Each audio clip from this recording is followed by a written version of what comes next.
Eko Patrio baru saja kehilangan ayahnya, Sumarsono Mulyo, untuk selama-lamanya.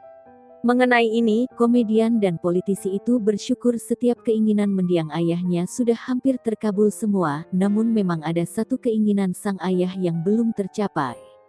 Namun, hingga kini cucu dari Sumarsono Mulyo memang belum ada yang melangsungkan pernikahan.